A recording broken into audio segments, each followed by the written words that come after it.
ನಮಸ್ಕಾರ. Welcome to ಸ್ಪರ್ಧಾ Karnataka YouTube channel. ಸ್ಪರ್ಧಾ ಕರ್ನಾಟಕ ಯೂಟ್ಯೂಬ್ ಚಾನಲ್ಗೆ ತಮ್ಮನ್ನು ಸ್ವಾಗತ ಮಾಡ್ತಾ, ಸ್ಪರ್ಧಾ ಕರ್ನಾಟಕ ಅಕಾಡೆಮಿ ವತಿಯಿಂದ ಶಿವಮೊಗ್ಗದಲ್ಲಿ TET, PSTR, GPT ಮತ್ತು ಗ್ರೂಪ್ ಸಿ ಹುದ್ದೆಗಳಿಗಾಗಿ ಆನ್ಲೈನ್ ಮತ್ತು ಆಫ್ಲೈನ್ ತರಗತಿಗಳನ್ನು ನಾವಿಲ್ಲಿ ನಡೆಸ್ತಾ ಇದ್ದೇವೆ. ಆಸಕ್ತರು ಶೀಘ್ರವಾಗಿಯೇ ತಾವುಗಳು ತಮ್ಮ ಹೆಸರನ್ನು ನೋಂದಾಯಿಸಿಕೊಂಡು ತರಬೇತಿಯಲ್ಲಿ ಭಾಗವಹಿಸ್ಕೋಬೇಕಾಗ್ತದೆ. ಸರ್ಕಾರ ಈಗಾಗಲೇ ಮತ್ತು ಸುಪ್ರೀಂ ಕೋರ್ಟ್ ಈಗಾಗಲೇ TETಯನ್ನು ಕಡ್ಡಾಯಗೊಳಿಸಿದ್ದು ಎಲ್ಲ ಶಿಕ್ಷಕರಿಗೂ TET ಅಗತ್ಯವಾಗಿ ತಾವು ಮಾಡಿಕೊಳ್ಳಲೇಬೇಕಾಗಿದೆ. ಹಾಗಾಗಿ ಅದಕ್ಕೆ ಇಂಗ್ಲೀಷ್ ವಿಷಯದಲ್ಲಿ ತಮಗೆ ಏನೆಲ್ಲ ವಿಷಯಗಳು ಬೇಕು ಅದೆಲ್ಲವನ್ನು ಸ್ಪರ್ಧಾ ಕರ್ನಾಟಕ ತಮಗೆ ಕೊಡು ಮಾಡ್ತದೆ. ಇಂಗ್ಲೀಷ್ ಅಷ್ಟೇ ಅಲ್ಲದೆ GPTR ಮತ್ತು CET ಮತ್ತು TETನಲ್ಲಿ ಬರ್ತಕ್ಕಂಥ ಎಲ್ಲ ವಿಷಯಗಳ ಮೇಲೆ ಇಲ್ಲಿ ಆನ್ಲೈನ್ ಮತ್ತು ಆಫ್ಲೈನ್ ತರಗತಿಗಳನ್ನು ನಡೆಸಲಾಗ್ತದೆ. ಬನ್ನಿ, ಈ ದಿನ TETಯಲ್ಲಿ ಕ್ವಶನ್ ಪೇಪರ್ ಹೇಗಿರ್ತದೆ, ಪ್ಯಾಟ್ರನ್ ಹೇಗಿರ್ತದೆ, ಎಷ್ಟು ಅಂಕಗಳಿಗೆ ಈ ಪ್ರಶ್ನೆ ಇರ್ತದೆ ಅನ್ನೋದನ್ನ ಬಗ್ಗೆ ಇವತ್ತಿನ ಒಂದು ವಿಷಯವನ್ನು ನೋಡೋಣ. ಬನ್ನಿ, ವೆಲ್ಕಮ್ ಟು ಅಗೈನ್ ಸ್ಪರ್ಧಾ ಕರ್ನಾಟಕ ಅಕಾಡೆಮಿ. ನಾನು ಜಕಣಾಚಾರ್, ಶಿಕ್ಷಣ ಇಲಾಖೆಯಲ್ಲಿ 34 ವರ್ಷ ಸೇವೆ ಸಲ್ಲಿಸಿರ್ತಕ್ಕಂಥ ಕ್ಷೇತ್ರ ಶಿಕ್ಷಣಾಧಿಕಾರಿಯಾಗಿದ್ದು ಪ್ರಸ್ತುತ ತಮ್ಮ ಸೇವೆಗೆ ಇಂದು ಇಳಿದಿದ್ದೇನೆ. ಬನ್ನಿ, ತಾವು ಸ್ಪರ್ಧಾ ಕರ್ನಾಟಕ ಅಕಾಡೆಮಿಯ ಯೂಟ್ಯೂಬ್ ಚಾನಲನ್ನು ಸಬ್ಸ್ಕ್ರೈಬ್ ಮಾಡಿ ಮುಂದುವರೆದು ನಮ್ಮ ಸ್ಪರ್ಧಾ ಕರ್ನಾಟಕ ಅಕಾಡೆಮಿ ವತಿಯಿಂದ HSTR, social science, PM method, land surveyor exam ಇನ್ನು ಮುಂತಾದ ಶೈಕ್ಷಣಿಕ ಮನೋವಿಜ್ಞಾನ ಮತ್ತು ಮುಂದುವರಿದು ಅನೇಕ ಸ್ಪರ್ಧಾತ್ಮಕ ಪರೀಕ್ಷೆಗಳಿಗೆ ಆನ್ಲೈನ್ ಮತ್ತು ಆಫ್ಲೈನ್ ತರಗತಿಗಳನ್ನು ನಡೆಸಲಾಗ್ತಾ ಇದೆ. ಬಹುಶಃ ಕೆಲವೇ ಸೀಟ್ಗಳಿದ್ದ ಬೇಗನೆ ಬಂದು ತಾವುಗಳು ತಮ್ಮ ಸೀಟನ್ನು ಕಾಯ್ದಿರಿಸ್ಕೋಬೇಕು ಅಂತ ನಾನು ತಮ್ಮಲ್ಲಿ ವಿನಂತಿ ಮಾಡಿಕೊಳ್ತಾ, ಬನ್ನಿ, 30 ಪ್ರಶ್ನೆಗಳಿಗೆ ಈ TET ಇರ್ತದೆ. ಇಂಗ್ಲೀಷಲ್ಲಿ 30 ಕ್ವಶನ್ಸ್ ಇರ್ತದೆ, 30 ಮಾರ್ಕ್ಸ್ಗಿರ್ತದೆ. ಇಂಗ್ಲೀಷ್ ವಿಷಯದಲ್ಲಿ ನಾನು ಹೇಳ್ತಾ ಇರೋದು, ಇದು ಒಂದು ಕಂಪಲ್ಸರಿ ಸಬ್ಜೆಕ್ಟ್ ಆಗಿರ್ತಕ್ಕಂಥದ್ದು. ಈ ಒಂದು ಇಂಗ್ಲೀಷ್ ವಿಷಯವನ್ನು ತಾವು ಪಾಸ್ ಆಗಲೇಬೇಕಾಗ್ತದೆ. ಆ ಇಂಗ್ಲೀಷ್ ವಿಷಯದಲ್ಲಿ ತಾವುಗಳು ಬೇಸಿಕ್ ಗ್ರಾಮರ್ ಆಗಿರ್ತಕ್ಕಂಥ tense, parts of speech, articles, active voice ಮತ್ತು passive voice, degrees of comparison, idioms and phrases, one word substitutions, synonyms and antonyms, passage, ಹೀಗೆ ಇನ್ನು ಮುಂತಾದ ಗ್ರಾಮರ್ ವಿಷಯಗಳ ಮೇಲೆ ಪ್ರಶ್ನೆಗಳು ಡಿಸೈನ್ ಆಗಿರ್ತಕ್ಕಂಥದ್ದು. ನಮ್ಮ ಸ್ಪರ್ಧಾ ಕರ್ನಾಟಕ ಅಕಾಡೆಮಿ ವತಿಯಿಂದ ಈವರೆಗೆ ನಡೆಸಲಾಗಿರ್ತಕ್ಕಂಥ ತರಬೇತಿಯಲ್ಲಿ ಅನೇಕ ಜನ ನೂರಾರು ವಿದ್ಯಾರ್ಥಿಗಳು TET ಪಾಸಾಗಿದ್ದು, ಅಷ್ಟೇ ಸಂಖ್ಯೆಯ ವಿದ್ಯಾರ್ಥಿಗಳು CETನೂ ಸಹ ಪಾಸಾಗಿದ್ದು ಪ್ರೌಢಶಾಲಾ ಸಹ ಶಿಕ್ಷಕರಾಗಿ, ಪ್ರಾಥಮಿಕ ಶಾಲಾ ಸಹ ಶಿಕ್ಷಕರಾಗಿ, GPT ಆಗಿ ಕೆಲಸ ನಿರ್ವಹಿಸ್ತಾ ಇದ್ದಾರೆ ಅನ್ನೋದು ಒಂದು ಹೆಮ್ಮೆಯ ವಿಷಯ. ಬನ್ನಿ, ಪ್ರಶ್ನೆ ಒಂದು ಸ್ಯಾಂಪಲ್ ಆಗಿ ಒಂದು ಪ್ರಶ್ನೆ ಪತ್ರಿಕೆ ಹೇಗಿರ್ತದೆ ಅನ್ನೋದನ್ನು ನಾವು ತಿಳ್ಕೊಳ್ಳೋಣ. Despite the agony caused dash pain, it is essential for our survival. ಇಲ್ಲಿ ನೀವು ಮಾಡಬೇಕಾಗಿರ್ತಕ್ಕಂಥದ್ದು ಯಾವ ಒಂದು ಪ್ರಿಪೊಸಿಷನ್ ಇಲ್ಲಿ ನಿಮಗೆ ಸೆಟ್ ಆಗ್ತದೆ ನೋಡಿ. ವಾಕ್ಯ ನೋಡಿದ ತಕ್ಷಣ ಗೊತ್ತಾಗ್ತದೆ. ಇಲ್ಲಿ caused in, caused within, caused by, caused during. Despite the agony caused by ಅನ್ನೋದು ಇಲ್ಲಿ ತುಂಬ ಸೆಟ್ ಆಗ್ತಕ್ಕಂಥ ವಿಷಯ. ಹಾಗಾಗಿ ಆನ್ಸರ್ 3 ಉತ್ತರವಾಗಿ ಇರತಕ್ಕಂಥದ್ದು. ಪ್ಯಾಸಿವ್ ವಾಯ್ಸಲ್ಲಿ fruit is eaten by Ramesh ಅಂತ ಹೇಗೆ ಹೇಳ್ತಾರೋ ಹಾಗೆ ಆ ಬೈ ಈ ವರ್ಬಿನ ಪಕ್ಕದಲ್ಲಿ ಬರ್ತಕ್ಕಂಥದ್ದು. ಎರಡನೇ ಪ್ರಶ್ನೆ, the lamp fell and broken dash pieces, into pieces, 2 pieces, within pieces, at pieces. ಇಲ್ಲಿ 2 ಬಳಸ್ತಕ್ಕಂಥದ್ದು ಪ್ರಿಪೋಸಿಷನ್ ಯಾವಾಗ ಡೈರೆಕ್ಷನ್, ಸ್ಪೆಸಿಫಿಕ್ ಡೈರೆಕ್ಷನ್ ಇದ್ದಾಗ 2 ಬಳಸ್ತಾರೆ. ವಿತ್ ಯಾವಾಗ ಬಳಸ್ತಾರೆ ಅಂದರೆ ಹಿಂದೆ ಒಂದು ಇನ್ಸ್ಟ್ರೂಮೆಂಟ್ ಅಥವಾ ಟೂಲ್ ಇದ್ದಾಗ ವಿತ್ ಬಳಸ್ತಾರೆ. ಅಟ್ ಯಾವಾಗ ಬಳಸ್ತಾರೆ ಈ ಪ್ರಿಪೋಷನನ್ನು? ಒಂದು ಸ್ಪ್ಯಾಸಿಫಿಕ್ ಆ್ಯಂಡ್ ಪರ್ಮನೆಂಟ್ ಸ್ಪ್ಯಾಸಿಫಿಕ್ ಸಿಗ್ನಿಫಿಕೆಂಟ್ ಪ್ಲೇಸ್ ಇದ್ದಾಗ ಬಳಸ್ತಾರೆ. ಇಲ್ಲಿ ಬರ್ತಕ್ಕಂಥದ್ದು ಬ್ರೋಕನ್ ಇಂಟು ಪೀಸಸ್. ಇಲ್ಲಿ ಪೀಸಸ್ಸನ್ನು ತಗೋಬೇಕು. ಪೀಸಸ್ಗೆ ಯಾವುದು ಪ್ರಿಪೋಸಿಷನ್ ಆಗ್ತದೆ ಅಂತಂದಾಗ ಅಲ್ಲಿ ಮೊಮೆಂಟ್ ಇರೋದ್ರಿಂದ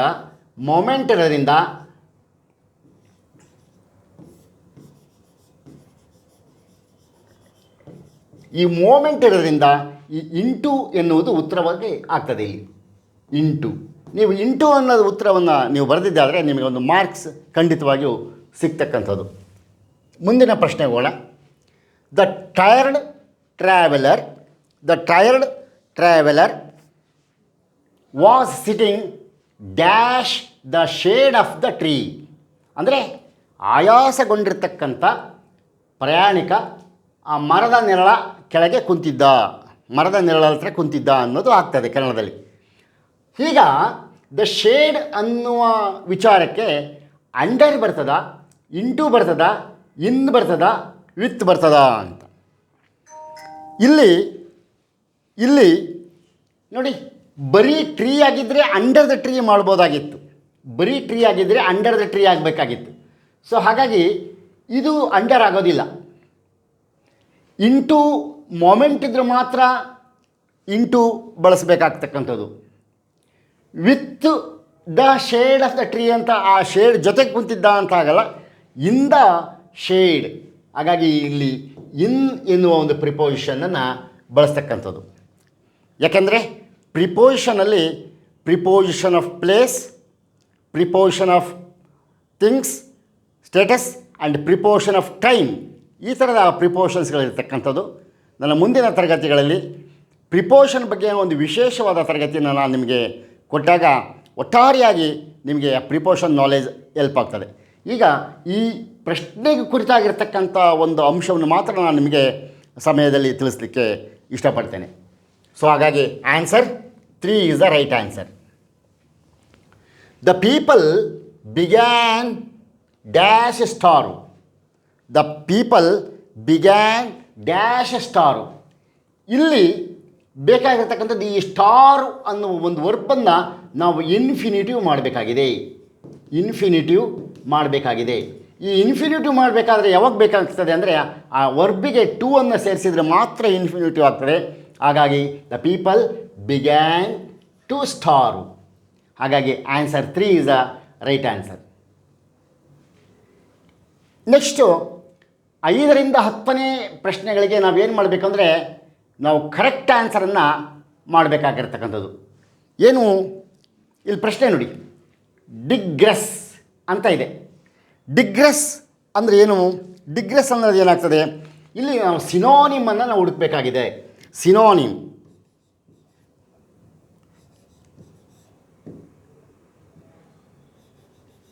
ಸಿನೋನಿಮ್ಸ್, ಸಮಾನಾರ್ಥಕ ಪದವನ್ನು ನಾವಿಲ್ಲಿ ಹುಡುಕಬೇಕಾಗಿರ್ತಕ್ಕಂಥ. ಡಿಗ್ರೆಸ್ಗೆ ಸಮಾನಾರ್ಥಕ ಪದ ಕನ್ಫ್ಯೂಷನ್ ಆಗೋದಿಲ್ಲ.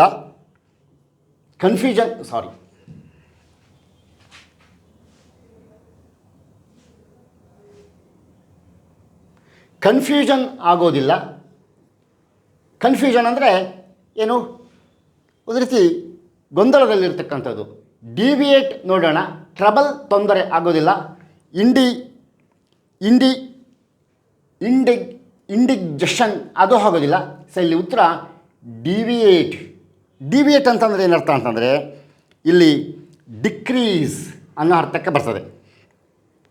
ದ ರೇಟ್ ಆಫ್ ದ ನೋಡಿ, ತಪ್ಪಿಸ್ಕೊಳ್ಳೋದು. ಡಿವಿಯೇಟ್ ಅಂದರೆ ತಪ್ಪಿಸ್ಕೊಳ್ಳೋದು. ಈಗ ಫಾರ್ ಎಕ್ಸಾಂಪಲ್ ಈ ಕೆಲವು ತೆರಿಗೆದಾರರು ಏನು ಮಾಡ್ತಾರೆ, ನಿರ್ಮಲಾ ಸೀತಾರಾಮನ್ರವರ ತೆರಿಗೆ ಪದ್ಧತಿಯಿಂದ ಕೆಲವು ತಪ್ಪಿಸ್ಕೊಳ್ಳೋಕ್ಕೋಸ್ಕರ ಬೇರೆ ಅನ್ಯ ಮಾರ್ಗದಿಂದ ಹೋಗ್ತಾ ಇರ್ತಾರೆ. ಸೊ ದ ಪರ್ಸನ್ ಈ digress from the taxation of this present income tax act ಅಂತ ಹೇಳಿದಾಗ ಡಿಗ್ರೆಸ್ ಅಂದರೆ ಡಿವಿಯೇಟ್, ತಪ್ಪಿಸಿಕೊಳ್ಳು ಅನ್ನೋ ಅರ್ಥಕ್ಕೆ ಬರ್ತದೆ. ಇಲ್ಲಿ ಡಿವಿಯೇಟ್ ಅಂದರೆ ತಪ್ಪಿಸಿಕೊಳ್ಳು.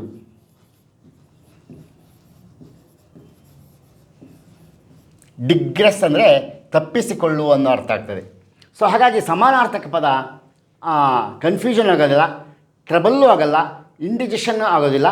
ಮುಖ್ಯವಾಗಿ ಇಲ್ಲಿ ಬರ್ತಕ್ಕಂಥದ್ದು ಡಿವಿಯೇಟ್. ಸೊ ಇದು ಸಿನೋನಿಮ್ಸ್ ಪ್ರಶ್ನೆ ಆಗಿರ್ತಕ್ಕಂಥದ್ದು. ನಂತರ ಬರ್ತಕ್ಕಂಥದ್ದು ಗ್ಲಿ. ಈ ಪದಕ್ಕೆ ಸಿನೋನಿಮ್ ಏನಾಗ್ತದೆ? Delight, shout, sad, weep. Glee ಅಂದ್ರೇನು? Is feeling happy upon the glee of his victory ಅಂತ ಹೇಳ್ತಾರೆ ನೋಡಿ. ಯಾವುದಾದ್ರೂ ಒಂದು ಆಟದಲ್ಲಿ ಅಥವಾ ಒಂದು ಚುನಾವಣೆಯಲ್ಲಿಯೋ ಅಥವಾ ಒಂದು ಎಲೆಕ್ಷನಲ್ಲೋ ಅಥವಾ ಒಂದು ಸ್ಪರ್ಧೆಯಲ್ಲೂ ಗೆದ್ದಾಗ ಈಸ್ ಫೀಲಿಂಗ್ ಗ್ಲೀ ಅಂತ ಹೇಳ್ತೇವೆ. ಗ್ಲೀ ಅಂದ್ರೇನು? ಗ್ಲೀ ಅಂದರೆ ಏನಾಗ್ತದೆ? ಡಿಲೈಟ್ ಆಗುತ್ತಾ. ಶೌಟ್ ಅಂದರೆ ಕೂಗು, ಸ್ಯಾಡ್ ಅಂದರೆ ದುಃಖ, ವೀಪ್ ಅಂದರೆ ಅಳು, ಡಿಲೈಟ್ ಅಂದರೆ ಸಂತೋಷವಾಗಿರತಕ್ಕಂಥದ್ದು. ಈಗ ತಾವುಗಳು ಹೇಳಬೇಕಾಗ್ತದೆ ಗ್ಲೀ ಅಂದರೆ ಡಿಲೈಟ್ ಅನ್ನೋದು. ಇವೆರಡೂ ಉತ್ತರ ಆಗೋದಿಲ್ಲ. So delight is the right answer.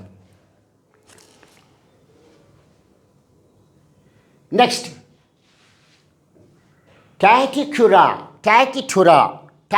ಅಂದ್ರೇನು? ಅಲ್ಲಿ ಟಾಕಟಿವ್, ಅತಿ ಮಾತಾಡೋವನಿಗೆ ಟಾಕಟಿವ್ ಅಂತಾರೆ. ರಿಸರ್ವ್ ಆಗಿರ್ತಕ್ಕಂಥದ್ದು ಅಂತ ಒಂದು, ಅಂದರೆ ರಿಸರ್ವ್ ಆಗಿರ್ತಕ್ಕಂಥದ್ದು, ಭಾಳ ರಿಸರ್ವ್ ಆಗಿದ್ದಾನಪ್ಪ ಅವನು, ಯಾರ ಹತ್ರನೂ ಮಾತಾಡೋದಿಲ್ಲ, ಭಾಳ ಇಂಟ್ರೋವರ್ಟ್ ಇದ್ದಾನೆ ಅಂತ ಹೇಳ್ತಾರೆ. ಆನಂತರ ಸೆನ್ಸಿಟಿವ್, ಭಾಳ ಸಹನ, ಒಂಥರ ಸ್ಪಂದನೆ, ಭಾಳ ಸೆನ್ಸಿಟಿವ್ ಇದ್ದಾನೆ. ಟೆಂಪರ್, ಉದ್ವೇಗ. ಸೊ ಇಲ್ಲಿ ಮುಖ್ಯವಾಗಿ ಬರ್ತಕ್ಕಂಥದ್ದು ಟ್ಯಾಟಿಕ್ಯುರಾ ಅಂತಂದರೆ ಅವನು ಮಿತಭಾಷೆ ಆಗಿರ್ತಕ್ಕಂಥ ವ್ಯಕ್ತಿಗೆ ನಾವು ಟ್ಯಾಟಿಟ್ಯೂರಾ ಅಂತ ಕರೀತಾರೆ. ಅದಕ್ಕೆ ಸಮಾನಾರ್ಥಕ ಪದ ರಿಸರ್ವ್ ಆಗ್ತದೆ, ಮಿತಭಾಷಿ ಅಥವಾ ಇಂಟ್ರೋವರ್ಟ್ ಅನ್ನೋ ಅರ್ಥಕ್ಕೆ. ಈಗ ವಿದ್ಯಾರ್ಥಿಗಳೇ, ನಿಮಗೆ ಸಿನೋನಿಮ್ಸ್ ಮೇಲೆ ಎಷ್ಟು ಕ್ವಶನ್ಸ್ ಇರ್ತದೆ ಅದು ಬಹಳ ಮುಖ್ಯ ಆಗ್ತದೆ. ಡಿಕ್ಷನರಿಯಲ್ಲಿ ಬರ್ತಕ್ಕಂಥ ಯಾವುದೇ ಪದವನ್ನು ಒಬ್ಬ ಪ್ರಶ್ನೆ ಸೆಟ್ ಮಾಡಿರ್ತಕ್ಕಂಥವ್ರು ಕೇಳ್ಬೋದು. ಆದರೆ ಸಿನೋನಿಮ್ಸ್ಗೋಸ್ಕರ, ಎಕ್ಸಾಮ್ಗೋಸ್ಕರನೇ ಒಂದು rarest of the rare synonyms set ಇದೆ. ಅವುಗಳನ್ನು ನಿಮಗೆ ಕೊಳ್ಳಾಗ್ತದೆ. ಅದನ್ನು ತಿಳ್ಕೊಂಡಾಗ ಬಹಳ ಈಸಿಯಾಗಿ ಒಂದು 5 ಮಾರ್ಕ್ಸನ್ನು ನೀವು ಆ ಸಿನೋನಿಮ್ಸ್ ಸೆಗ್ಮೆಂಟಲ್ಲಿ ತೆಗೆದುಕೊಳ್ಳಿಕ್ಕೆ ಸಾಧ್ಯ ಆಗ್ತದೆ. ಮುಂದಿನ ಪ್ರಶ್ನೆ, ಇಂಪೇರ್ ಅಂದ್ರೇನು? ಕಪಲ್ ಅಂದರೆ ಜೋಡಿ ಗೊತ್ತಿದೆ, ರೈವಲ್ ಅಂದರೆ ಸ್ಪರ್ಧಿ ಗೊತ್ತಿದೆ ನಿಮಗೆ, ಡ್ಯಾಮೇಜ್ ಹಾಳು ಮಾಡೋದು, ಪರ್ಮಿಷನ್ ಅನುಮತಿ ಕೊಡೋದು. ಇಲ್ಲಿ is ಇಂಪೇರ್ the glass, the mob has impaired many buildings. ನೋಡಿ, ಈಗ ಅರ್ಥ ಆಯ್ತು ನಿಮಗೆ. ಇಂಪೇರ್ ಅಂದರೆ ಡ್ಯಾಮೇಜ್ ಮಾಡೋದು ಅಂತ ಆಗುತ್ತೆ. ಸೊ ಹಾಗಾಗಿ damage is the right answer. ಇವು ಯಾವುದು ತಪ್ಪಾಗುತ್ತೆ, ಇದೊಂದು ಮಾತ್ರ ಸರಿ ಆಗ್ತದೆ. ಇಂಪೇರ್ ಅಂದರೆ ಡ್ಯಾಮೇಜ್ ಮಾಡೋದು. ನಾನು ನಿಮಗೆ ಸಿನೋನಿಮ್ಸ್ ಬಗ್ಗೆ ಬೆಳಕನ್ನು ಚೆಲ್ತಾ ಇದ್ದೇನೆ. ಈಗ ನಿಮಗೆ ಗೊತ್ತಾಗ್ತದೆ, GPT, TET, CET ಗೌರ್ಮೆಂಟ್ ಎಕ್ಸಾಮ್ಗಳಲ್ಲಿ 5 ಮಾರ್ಕ್ಸ್ಗಳ ಒಂದು ಸಿನೋನಿಮ್ಸ್ ಮೇಲೆ ಕ್ವಶನ್ಸ್ ಇರ್ತದೆ. ಕೆಲವು ಹೆಚ್ಚು ಕಡಿಮೆ ಆಗ್ಬೋದು, ಒಂದು ಟೆಂಟೇಟಿವ್ ಆಗಿ ನಾನು ಹೇಳಬೇಕು ಅಂತ ಹೇಳಿದೆ. ಸೊ ಮುಂದಿನ ಪ್ರಶ್ನೆ, let us see the upcoming question. Vigorous ಅಂದ್ರೇನು? He is very vigorous in his attitude ಅಂತ ಹೇಳ್ತೇವೆ. ವಿಗರಸ್ ಅಂದರೆ ಏನಪ್ಪ ಅಂತಂದರೆ ಒಂದು ಹುರುಪಾಗಿರ್ತಕ್ಕಂಥದ್ದು, ಒಂದು ರೀತಿ ಕುಶಲಭರಿತವಾಗಿರ್ತಕ್ಕಂಥದ್ದು, ಬಹಳ ಖುಷಿಯಾಗಿರ್ತಕ್ಕಂಥದ್ದಿಗೆ ವಿಗರಸ್ ಅಂತ ಕರೀತಾರೆ. ಡೈನಮಿಕ್, ಟೈಟ್, ಟ್ರೂತ್, ಟೆಂಪರರಿ ಅಂದರೆ ತಾತ್ಕಾಲಿಕ, ಟ್ರೂತ್ ಅಂದರೆ ಸತ್ಯ, ಟೈಟ್ ಅಂದರೆ ಬಹಳ ಗಟ್ಟಿಯಾಗಿ ಇರತಕ್ಕಂಥದ್ದು. ಸೊ ಆಗ ವಿಗರಸ್ ಅಂದರೆ ನೀವೇ ಹೇಳಬೇಕೀಗ, ಭಾಳ ಡೈನಾಮಿಕ್ ಆಗಿದ್ದಾನೆ ಅಂದರೆ ಅರ್ಥ ವಿಗರಸ್ ಆಗಿದ್ದಾನೆ, ಭಾಳ ಹುರುಪಿನಿಂದ ಕೂಡಿದ್ದಾನೆ, ಗಟ್ಟಿಮುಟ್ಟಾಗಿದ್ದಾನೆ, ಉತ್ಸಾಹಭರಿತವಾಗಿದ್ದಾನೆ ಅನ್ನೋ ಅರ್ಥಕ್ಕೆ ಬರ್ತಕ್ಕಂಥದ್ದು. ಸೊ ಹಾಗಾಗಿ ವಿಗರಸ್ ಅನ್ನೋ ಮತ್ತು ಈ ಮೂಲಕ by this I am going to enlighten you on synonyms. ನೋಡಿ, synonyms, antonyms, one word substitutions, idioms and phrases, ಈ 4 ಸೆಗ್ಮೆಂಟ್ಗಳು ವೊಕಾಬ್ಯುಲರಿ ಬೇಸ್ಡ್ ಟಾಸ್ಕ್ ಆಗಿರ್ತದೆ. ನಿಮ್ಮ ಪದ ಸಾಮರ್ಥ್ಯ, ಶಬ್ದ ಸಾಮರ್ಥ್ಯ ಇಂಗ್ಲೀಷ್ನಲ್ಲಿ ಎಷ್ಟಿದೆ ಅನ್ನೋದನ್ನು ತಿಳ್ಕೊಳ್ಳೋಕ್ಕೋಸ್ಕರ ಪೇಪರ್ ಸೆಟ್ ಮಾಡ್ತಕ್ಕಂಥವ್ರು ಇದ್ರ ಮೇಲೆ ಕ್ವಶನ್ ಕೇಳ್ತಾರೆ. ಹಾಗಾಗಿ ಯಾರ್ಯಾರು CET, TET, GPT ಮತ್ತು ಗೌರ್ಮೆಂಟ್ ಎಕ್ಸಾಮ್ಸ್, ಸ್ಟೇಟ್ ಗೌರ್ಮೆಂಟ್ ಎಕ್ಸಾಮ್ಗೆ ತಯಾರಿ ಮಾಡ್ತಾಯಿದ್ದೀರಿ, ಕನಿಷ್ಠ ರೇರೆಸ್ಟ್ ಆಫ್ ದ ರೇರ್, ಅಪರೂಪದಲ್ಲಿ ಅಪರೂಪವಾಗಿರ್ತಕ್ಕಂಥ ಒಂದು ಸಿನೋನಿಮ್ಸ್ಗಳನ್ನು, ಆಂಟೋನಿಮ್ಸ್ಗಳನ್ನು, ಇಡಿಯಮ್ಸ್ ಫ್ರೇಸಸ್ಗಳನ್ನು ನೀವು ಓದಿದ್ದೇ ಆದರೆ ಈ ವೆಕ್ಯಾಬ್ಯುಲರಿ ಸೆಕ್ಷನಲ್ಲಿ ಖಂಡಿತ ಸುಮಾರು ಒಂದು 10ರಿಂದ 12 ಪ್ರಶ್ನೆಗಳು ಬರ್ತದೆ. 10ರಿಂದ 12 ಮಾರ್ಕ್ಸನ್ನು ನೀವು ಈಸಿಯಾಗಿ ತೆಗೆದುಕೊಳ್ಬೋದಾಗಿರ್ತಕ್ಕಂಥ ಅದು ಅಂತ ನನ್ನ ಅನುಭವದಲ್ಲಿ ಹೇಳ್ತಾ ಇದ್ದೇನೆ. ನೆಕ್ಸ್ಟು ಟೆಂಪರೋಲ್ ಅಂದರೆ ಟೆಂಪರೋಲ್ ನೋಡಿ, the Swamiji when he has become Swamiji is away from temporal activities ಅಂತ ವಾಕ್ಯ ಬರ್ತದೆ. ಸುಮ್ಮನೆ ಒಂದೆರಡು ಟೆಂಪರೋಲ್ ಅಂದರೆ ಅರ್ಥ ಮಾಡ್ಕೊಳ್ಳಿ. ಟೆಂಪರೋಲ್ ಅಂದರೆ ಟೆಂಪರರಿ ಅಲ್ಲ. ಟೆಂಪರೋಲ್ ಅಂದರೆ ಒಬ್ಬ ಸ್ವಾಮೀಜಿ ಆದ ತಕ್ಷಣ ಆತ ಪ್ರಾಪಂಚಿಕ ಸುಖದಿಂದ ಅವನು ದೂರ ಉಳಿದ ಅಲ್ವಾ. ಟೆಂಪರೋಲ್ ಅಂದರೆ ಪ್ರಾಪಂಚಿಕ ಸುಖಕ್ಕೆ ಟೆಂಪರೋಲ್ ಅಂತ ಸಮಾನಾರ್ಥಕ ಪದ ಟೆಂಪರೋಲ್. ಹಾಗಾಗಿ ವ್ಯಾಲ್ಯೂಯಬಲ್, ಅದು ನಿಮಗೆ ಗೊತ್ತಿದೆ, ವ್ಯಾಲ್ಯೂಯಬಲ್ ಮೌಲ್ಯಯುತವಾಗಿ. ವರ್ಡ್ಲಿ, ಟ್ರೂತ್, ಟೆಂಪರರಿ ಏನಾಗ್ತದೆ? ವರ್ಡ್ಲಿ ಅಂದರೆ ಪ್ರಾಪಂಚಿಕ ಅನ್ನೋ ಅರ್ಥಕ್ಕೆ ಬರ್ತದೆ. ಲೌಕಿಕ ಅಂತ ತಗೊಳ್ತೀವಲ್ಲ ಆ ಪದಕ್ಕೆ ನಾವು ಈ ವರ್ಡ್ಲಿ, ಅದರಿಂದ worldly luxuriously, worldly empowerment, worldly assignment, worldly amenities ಅಂತ ಹೇಳ್ತೇವೆ. ಪ್ರಾಪಂಚಿಕ ಸುಖ. ಸೊ ಹಾಗಾಗಿ ಟೆಂಪರೋಲ್ ಅಂದರೆ ಪ್ರಾಪಂಚಿಕ, ಲೌಕಿಕ ಅನ್ನೋ ಅರ್ಥಕ್ಕೆ ಬರ್ತದೆ. ನಾನು ಆಗಲೇ ಒಂದು ವಾಕ್ಯ ಮಾಡಿದೆ, when he has become a Swamiji he must be away from temporal amenities. ಆತ ಸ್ವಾಮೀಜಿಯಾಗಿ ಒಂದು ಶಪಥ ಮಾಡಿಕೊಂಡಾಗ, ದೀಕ್ಷೆ ತೆಗೆದುಕೊಂಡಾದಮೇಲೆ ಆತ ಪ್ರಾಪಂಚಿಕ ಸುಖದಿಂದ ದೂರ ಇರಬೇಕು ಅನ್ನೋ ಅರ್ಥಕ್ಕೆ ತೆಗೆದುಕೊಂಡೆ. ಹಾಗಾಗಿ ಟೆಂಪರೋಲ್ ಮೀನ್ಸ್ ವರ್ಡ್ಲಿ ಅನ್ನೋ ಅರ್ಥಕ್ಕೆ ಸಿಗುತ್ತೆ. ಮುಂದಿನ segment A question from 11 to 16. ನೀವು ಮಾಡಬೇಕಾಗಿರ್ತಕ್ಕಂಥದ್ದು ಏನು ಮಾಡಬೇಕು? ಇಲ್ಲಿ ವಿರುದ್ಧ ಪದಗಳನ್ನು ನೀವು ತಗೋಬೇಕಾಗ್ತದೆ. ವಿರುದ್ಧ ಪದಗಳು, ಆಂಟೋನಿಮ್ಸ್ಗಳನ್ನು ನೀವು ಹುಡುಕಬೇಕಾಗಿರ್ತಕ್ಕಂಥದ್ದು. ಆ್ಯಂಟೋನಿಮ್ಸ್, ANTONYMS,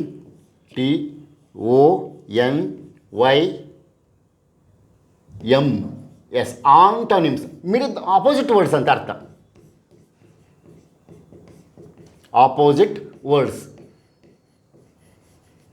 ಆಪೋಸಿಟ್ ವರ್ಡ್ಸಲ್ಲಿ ನಿಮಗೆ ಎಕ್ಸಾಮಿನೇಷನಲ್ಲಿ ಭಾಳ ಸುಲಭದ ಕೊಡೋಲ್ಲ. ಶಿಕ್ಷಕ ಬಂಧುಗಳೇ, ನಾನೊಬ್ಬ ಶಿಕ್ಷಣ ಅಧಿಕಾರಿಯಾಗಿ 34 ವರ್ಷ ಸರ್ವೀಸ್ ಮಾಡಿರ್ತಕ್ಕಂಥವನಾದ್ದರಿಂದ ಅನೇಕ ಪ್ರಶ್ನಾ ಪತ್ರಿಕೆಗಳನ್ನು ನೋಡಿದವನಾದ್ದರಿಂದ ಹೇಳ್ತಾ ಇದ್ದೇನೆ, ಗುಡ್ಗೆ ವಿರುದ್ಧ ಪದ ಏನು? ಬ್ಯಾಡ್ ಅಂಥದ್ದೆಲ್ಲ ಈಸಿ ಕೊಡೋಲ್ಲ. ಹ್ಯಾಪಿಗೆ ವಿರುದ್ಧ ಪದ ಅನ್ಹ್ಯಾಪಿ, ಅದೆಲ್ಲ ಕೊಡೋಲ್ಲ, 5ನೇ ಕ್ಲಾಸ್ಗೆ ಮುಗೀತದು. ಬ್ಯೂಟಿಫುಲ್ಗೆ ಅಗ್ಲಿ, ಅಷ್ಟದೆಲ್ಲ ಕೊಡೋಲ್ಲ. ರೇರೆಸ್ಟ್ ಆಫ್ ದ ರೇರ್, ಅಪರೂಪವಾಗಿರ್ತಕ್ಕಂಥ ಒಂದು ವಿರುದ್ಧ ಪದಗಳನ್ನು, ಸಿನೋನಿಮ್ಸ್ಗಳನ್ನು ಎಕ್ಸಾಮ್ಗೋಸ್ಕರನೇ ತೆಗೆದಿರ್ತಾರೆ ಪೇಪರ್ ಸೆಟ್ಟರ್. ಹಾಗಾಗಿ ನಿಮ್ಮ ಅನ್ವೇಷಣೆ ಹೇಗಿರಬೇಕು ಅಂತಂದರೆ ಅವುಗಳನ್ನೆಲ್ಲ ಹುಡುಕಿ ಈ 2025 ಬ್ಯಾಚಿನ ನೋಟಿಫಿಕೇಷನಲ್ಲೇ ತಾವುಗಳು ಖಂಡಿತವಾಗಿ ಒಂದು ಶಿಕ್ಷಣ ಇಲಾಖೆಗೆ ಒಬ್ಬ ಶಿಕ್ಷಕರಾಗಿ ಸರ್ಕಾರದಲ್ಲಿ ಒಂದು ನೌಕರಿಯನ್ನು ಗಿಟ್ಟಿಸ್ಕೊಳ್ಬೇಕಾಗ್ತದೆ. ಈ ಅವಕಾಶವನ್ನೇನಾದರೂ ನೀವು ತಪ್ಪಿಸಿಕೊಂಡಿದ್ದೆ ಆದರೆ ತಮಗೆ ಇನ್ಕ್ರಿಮೆಂಟ್ ಇರೋದಿಲ್ಲ. ಸೇವೆಯಲ್ಲಿ ಇದ್ದಿದ್ದರೆ ಸೇವೆ ಹೊರಗಡೆಯಿಂದ ನೀವು ಪ್ರೈವೇಟ್ ಕಾಲೇಜ್ಗೆ, ಪ್ರೈವೇಟ್ ಸ್ಕೂಲ್ಗಳಿಗೂ ಸೇರ್ಕೋಬೇಕು ಅಂದರೂ ಅದು ಏಡೆಡ್ ಆಗಬೇಕಾದ್ರೆ TET ಸರ್ಟಿಫಿಕೇಟ್ ಬೇಕಾಗ್ತದೆ. ಸೊ ಹಾಗಾಗಿ TET is a must, it is a compulsory event.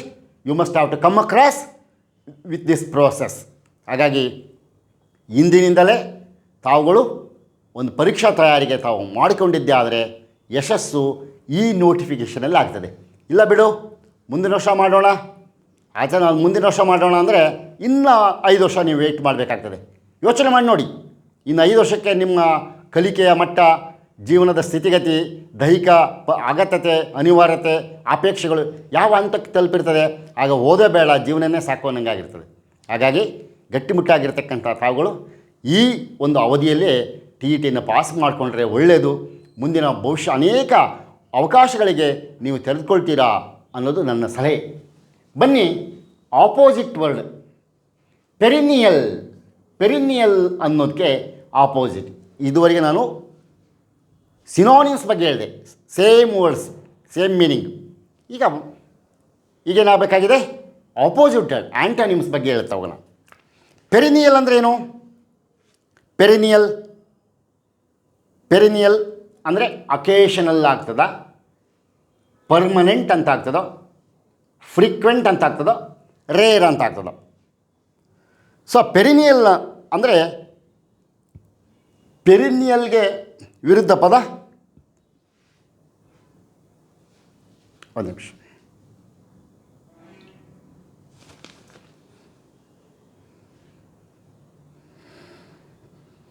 S, perennial. ಪೆರಿನಿಯಲ್ಗೆ permanent ಅಂತ ಆಗೋದಿಲ್ಲ. ಪೆರಿನಿಯಲ್ ಅಂದರೆ ಅರ್ಥ ಏನು ಅಂತಂದರೆ ಸಾಮಾನ್ಯವಾಗಿ ಎಟರ್ನಲ್ ಅಂತ ಅರ್ಥ ಆಗ್ತದೆ. ಪೆರಿನಿಯಲ್ ಅಂದರೆ ಆ್ಯಕ್ಚುಲಿ ಎಟರ್ನಲ್. ಎಟರ್ನಲ್ ಅಂದರೆ ಏನು? ಶಾಶ್ವತವಾಗಿರ್ತಕ್ಕಂಥದ್ದು, ಪರ್ಮನೆಂಟ್ ಆಗಿರ್ತಕ್ಕಂಥದ್ದು. ಪರ್ಮನೆಂಟ್ ಆಗಿರ್ತಕ್ಕಂಥದ್ದು. ನಾನು ಪರ್ಮನೆಂಟ್ ಸಿನೋನಿಮ್ ಕೇಳಿದರೆ ಪರ್ಮನೆಂಟ್ ಓಕೆ. ಇಲ್ಲಿ ಪ್ರಶ್ನೆ ಇರೋದೇನು? ಆಪೋಸಿಟ್ ವರ್ಡ್ಗಳನ್ನ ಕೇಳಬೇಕು, ಆಂಟನಿಮನ್ನು ಹಾಕಬೇಕು. ಹಾಗಾಗಿ ಅಪ್ಪಿತಪ್ಪಿಯು ನೀವು ಪರ್ಮನೆಂಟ್ಗೆ ಹೋಗಬೇಕಾಗಿಲ್ಲ. ಫ್ರೀಕ್ವೆಂಟ್ ಅಂದರೆ ಆಗಾಗ, ರೇರ್ ಅಂದರೆ ಅಪರೂಪ, ಅಕೇಶನಲ್ ಅಂದರೆ ಏನೋ ಸಾಂದರ್ಭಿಕವಾಗಿ, ಯಾವಾಗೋ ಒಮ್ಮೆ. ಸೊ ಹಾಗಾಗಿ ಆನ್ಸರ್ ಏನಾಗಿರ್ತದೆ ಯೋಚನೆ ಮಾಡಿ ನೋಡಿ. Answer is 1. ಇದು ತಪ್ಪಾಗಿರ್ತದೆ, ಇದೊಂದು ಮಾತ್ರ ಸರಿಯಾಗ್ತದೆ. ಸೊ ಪೆರಿನಿಯಲ್ಗೆ antonym occasional. Abundant. Abundant abundant ಅಂದ್ರೇನು? ಅಬಂಡೆಂಟ್ ಅಂದರೆ a plenty, abundant of water is flown when there is heavy rain ಅಂತ. ಅಬೌಂಡೆಂಟ್ ಅಂದರೆ ವಿಸ್ತಾರವಾಗಿರ್ತಕ್ಕಂಥ, ಯಥೇಚ್ಛವಾಗಿರ್ತಕ್ಕಂಥ, ಲೆಕ್ಕ ಇಲ್ಲದಂತಹ, ಸಿಕ್ಕಾಬಟ್ಟೆ ಅಂತ ಅರ್ಥ. ಅದು ಸಮಾನಾರ್ಥಕ ಪದ. ನನಗೆ ಬೇಕಾಗಿರೋದೇನು? ವಿರುದ್ಧ ಪದ. ಪ್ಲಿಂಟಿ ಅಂದರೆ ಸ್ವಲ್ಪ, ಬ್ಯೂಟಿಫುಲ್ ಗೊತ್ತಿದೆ, ಬೌಂಡ್ಫುಲ್ ಅಂತ ಅಲ್ವೇ ಅಲ್ಲ, ಸ್ಕೇರ್. ಸೊ ಹಾಗಾಗಿ ಇವೇ 3 ಅಲ್ಲ, ಇದೊಂದು ಉತ್ತರ ಆಗಿರ್ತದೆ, ಸ್ಕೇರ್. ಅಬೌಂಡೆಂಟ್ಗೆ ವಿರಳ, ಅತೀ ಹೆಚ್ಚಾಗಿ, ಸ್ಕೇರ್ ಅಂದರೆ ವಿರಳವಾಗಿ. ಎಷ್ಟು ಸುಲಭ ಇದೆ ನೋಡಿ. ಎಸ್. ಮುಂದಿನ ಪ್ರಶ್ನೆ, ಎಕ್ಸ್ಟಿಂಗ್ವಿಷ್. ಎಕ್ಸ್ಟಿಂಗ್ವಿಷ್ ಎಲ್ಲ ಅಡುಗೆ ಮನೆಯಲ್ಲಾಗಿ ಇಟ್ಟಿರ್ತಾರೆ, ಅಕ್ಷರದಾಸೋಹದ ಅಡುಗೆ ಮನೆಯಲ್ಲಿ ಎಕ್ಸ್ಟಿಂಗ್ವಿಷರ್ ಅಂತ. ಏನು? ನಂದಕಗಳು, ಅಗ್ನಿನಂದಕ ಅಂತ. ಇಲ್ಲಿ ಎಕ್ಸ್ಟಿಂಗ್ವಿಷ್ ಅಂದ್ರೇನು? ಎಕ್ಸ್ಟಿಂಗ್ವಿಷ್ ಅಂದರೆ ಒಂಥರ ಬೆಂಕಿ ಹಚ್ಚೋದು ಅಂತ ಅರ್ಥ. ಬೆಂಕಿ ಹಚ್ಚೋದು, ಉರಿಸೋದು ಅಂತ ಅರ್ಥ. ಇಲ್ಲಿ ಏನಾಗಬೇಕಾಗಿರೋದು? ನಮಗೆ ಏನಾಗಬೇಕಾಗಿರೋದು? ಅಳಿಸುವನ್ನ ಅರ್ಥ ಆಗಬೇಕಾಗಿರ್ತಕ್ಕಂಥದ್ದು. ಹಾಗಾಗಿ ಎಕ್ಸ್ಟಿಂಗ್ವಿಷ್ಗೆ magnify, kindle, accent, freeze. So ಇಲ್ಲಿ ಮುಖ್ಯವಾಗಿರ್ತಕ್ಕಂಥದ್ದು ಎಕ್ಸ್ಟಿಂಗ್ವಿಷ್ಗೆ ನಾವು ಕಿಂಡಲ್ ಅನ್ನೋ ಅರ್ಥಕ್ಕೆ ತೆಗೆದುಕೊಳ್ತೇವೆ. ಎಸ್. ಏನ್ಷಂಟ್. ಏನ್ಷಂಟ್ ಅಂತೂ ಬಹಳ ಗೊತ್ತಿದೆ ನಿಮಗೆ, ಪ್ರಾಚೀನ. ಏನ್ಷಂಟ್ ಅಂದರೆ ಪ್ರಾಚೀನ, ಪ್ರಾಚೀನ. ಅದಕ್ಕೆ ವಿರುದ್ಧ ಪದ ನವೀನ. ನವೀನ ಅಂದಾಗ ಮಾಡ್ರನ್ ಅಲ್ವಾ? ಆ್ಯಂಟಿಕ್ಯೂ ಅಂದರೆ ಅದು ಸಹ ಪ್ರಾಚೀನ. ಆ್ಯಂಟಿಕ್ ಪೀಸ್ ಅಂತ ಹೇಳ್ತಾರೆ, ಆ್ಯಂಟಿಕ್ ಜ್ಯುವೆಲ್ರಿ, ಅದು ಪ್ರಾಚೀನ ಅರ್ಥಕ್ಕೆ. ಟ್ರಾನ್ಸಿಸೆಂಟ್ ಅದು ಒಂದು ರೀತಿ ಅರ್ಥ ಆಗ್ತದೆ. ಸೇಲಿಯಂಟ್ ಅಂದರೆ ಇಂಪಾರ್ಟೆಂಟ್ ಅಂತ ಅರ್ಥ. ಸೊ ಹಾಗಾಗಿ modern is a right answer. ಭಾಳ ಸುಲಭ ಇದೆ ಇದು ಪ್ರಶ್ನೆ. ಅಸೆಟ್. ಅಸೆಟ್ ಅಂದಾಗ ನಿಮಗೆ ಮುಖ್ಯವಾಗಿ ಪಟ್ಟಂತ ಬರಬೇಕು ಲಯಬಲಿಟೀಸ್. ಅಸೆಟ್ ಅಂದರೆ ಆಸ್ತಿ. ಅಸೆಟ್ ಅಂದರೆ ಆಸ್ತಿ. ಈಗ while the politician is contesting for election, he has announced his assets and liabilities ಅಂತ ಹೇಳ್ತಾರೆ. ಅಸೆಟ್ಸ್ ಅಂದರೆ ಆಸ್ತಿ, ವಿರುದ್ಧ ಪದ ಋಣ. ಋಣ, ಋಣ ಅನ್ನೋಕ್ಕೆ ಲಯಬಿಲಿಟೀಸ್. ಸೊ ಹಾಗಾಗಿ ಅಸೆಟ್ಸ್ಗೆ ವಿರುದ್ಧ ಪದ ಲಯಬಿಲಿಟೀಸ್. ಟ್ರಾನ್ಸ್ಪರೆಂಟ್. ಟ್ರಾನ್ಸ್ಪರೆಂಟ್ ಅಂದರೆ ನಿಮ್ಗೆ ಈಸಿಯಾಗಿ ಗೊತ್ತಿದೆ, ಪಾರದರ್ಶಕವಾಗಿರ್ತಕ್ಕಂಥದ್ದು. ಸೊ ಇಲ್ಲಿ ಅಪೆಕ್ಯೂ ಅಂದರೆ ಕಾಣೋದು, ಮಿಸ್ಟ್ರಿ ಅಂದರೆ ರಹಸ್ಯ, ಕವರ್ಡ್ ಅಂದರೆ ಮುಚ್ಚಿರೋದು, ಕ್ಲಿಯರ್ ಅಂದರೆ ಸ್ಪಷ್ಟವಾಗಿರೋದು. ಸೊ ಹಾಗಾಗಿ ಇದೊಂದು ಉತ್ತರ ಆಗ್ತದೆ, ಇವೆರಡೂ ಆಗೋದಿಲ್ಲ. ಸೊ ಟ್ರಾನ್ಸ್ಪರೆಂಟ್ಗೆ ವಿರುದ್ಧ ಪದ ಕವರ್ಡ್.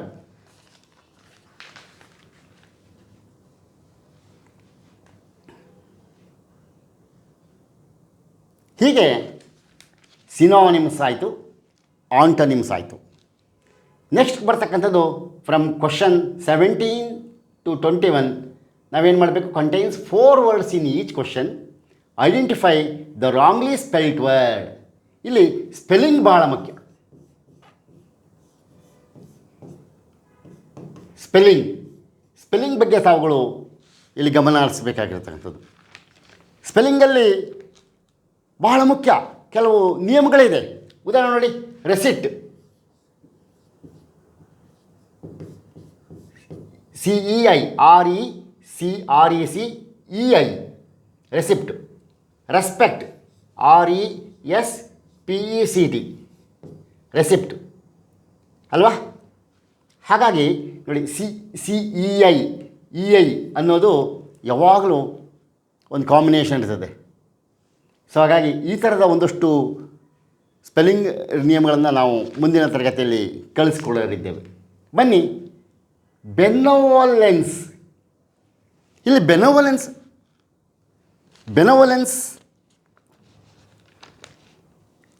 ಅಂದರೆ ಏನು? ಆಶೀರ್ವಾದ ಅಂತ ಅರ್ಥ. ಇಲ್ಲಿ ಕನ್ನಡ ಅರ್ಥ ಬೇಕಾಗಿಲ್ಲ, ನಾನು ಆದರೂ ನಿಮಗೆ ತಿಳಿಸ್ತೀನಿ. ಆಶೀರ್ವಾದ ಅಂತ ಅರ್ಥ ಆಗ್ತದೆ ಬೆನೋವಲೆನ್ಸ್ ಅಂದರೆ.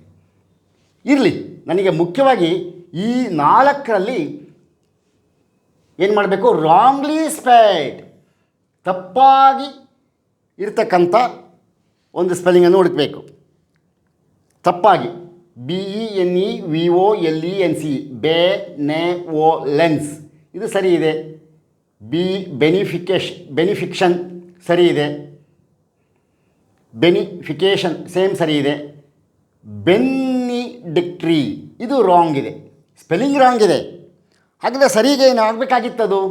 ಸರಿ ಏನಾಗಬೇಕಾಗಿತ್ತು ಅಂದರೆ BENEDICTORY,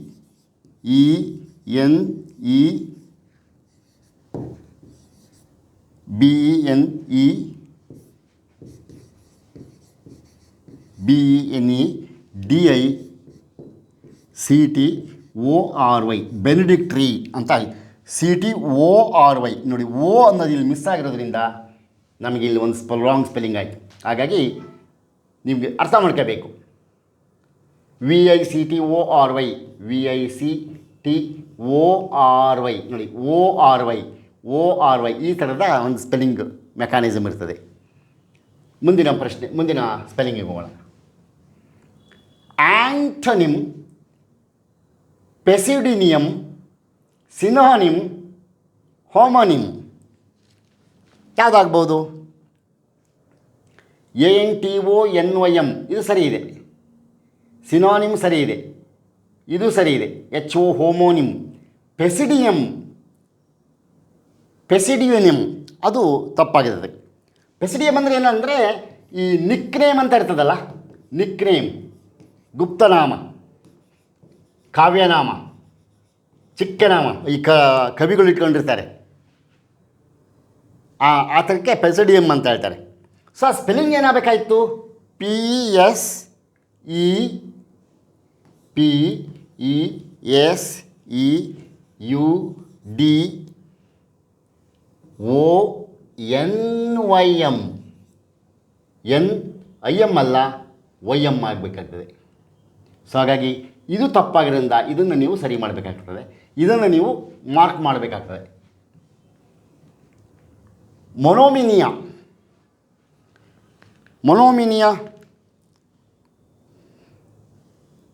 ಅದಕ್ಕೆ ಮೊನೋಮಿನಿಯಾ, ಡಿಪ್ಸುಮೀನಿಯಾ, ಕ್ಲೆಪ್ಟೊಮೀನಿಯಾ, ಪೆರೋಮೀನಿಯಾ ಇವೆಲ್ಲ ಒಂದು ಕಾಯಿಲೆ ಹೆಸರು. ಈ ಮೆನೋಮಿನಿಯಾ ಅಂತಂದರೆ ಏನಪ್ಪ ಅಂತಂದರೆ ಅದು ಇಲ್ಲಿ ಡಿಪ್ಸೊಮೀನಿಯಾ ನೋಡಿ, ಇದು ಸ್ಪೆಲ್ಲಿಂಗ್ ತಪ್ಪಿದೆ. ಇದು ಒಂದು ರೀತಿ ಈ ಸಫರಿಂಗ್ ಫ್ರಮ್ ಡಿಪ್ಸೊಮೀನಿಯಾ. ಡಿಪ್ಸೊಮೀನಿಯಾ ಅಂದರೆ ಈ ಡ್ರಿಂಕ್ಸ್ ಮಾಡದೇ ಇದ್ದರೆ ಕೆಲವರಿಗೆ ನಿದ್ದೆನೇ ಬರೋದಿಲ್ಲ, ಆ ಒಂದು ಕಾಯಿಲೆಗೆ ವ್ಯಸನಿಗಳಾಗಿರ್ತಾರೆ. ಮದ್ಯ ವ್ಯಸನಿಗಳಿಗೆ ಇನ್ನೊಂದು ಈ ಪದಾರ್ಥ ಬಳಸ್ತಾರೆ, ಮದ್ಯವ್ಯಸನಿ. ಸೊ ಹಾಗಾಗಿ ಇಲ್ಲಿ ಸ್ಪೆಲ್ಲಿಂಗ್ ಏನಾಗಬೇಕಾಗಿದೆ ಅಂತಂದರೆ DIPSOMANIA,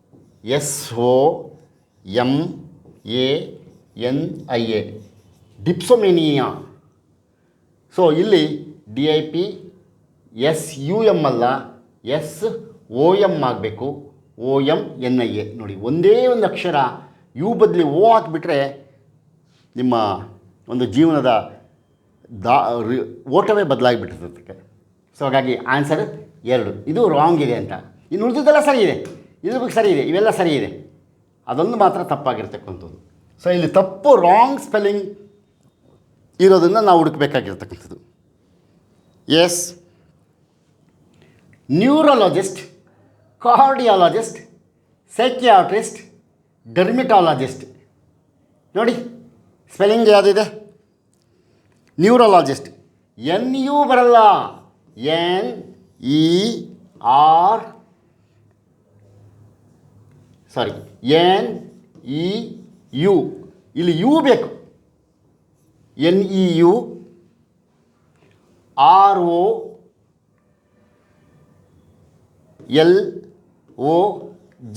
ROLOGIST ನ್ಯೂರೋಲಾಜಿಸ್ಟ್, ನರಶಾಸ್ತ್ರಜ್ಞ.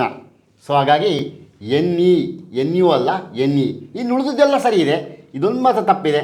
ಹಾಗಾಗಿ ನೀವು 20ಕ್ಕೆ 1 ನೀವು ಮಾರ್ಕ್ ಮಾಡಬೇಕಾಗಿರ್ತಕ್ಕಂಥದ್ದು. ನೋಡಿ ಸ್ಪೆಲ್ಲಿಂಗ್ ಎಷ್ಟು ವಿಷಯಗಳನ್ನು ನೀವು ಕಲಿತಿಬೇಕಾಗಿದೆ.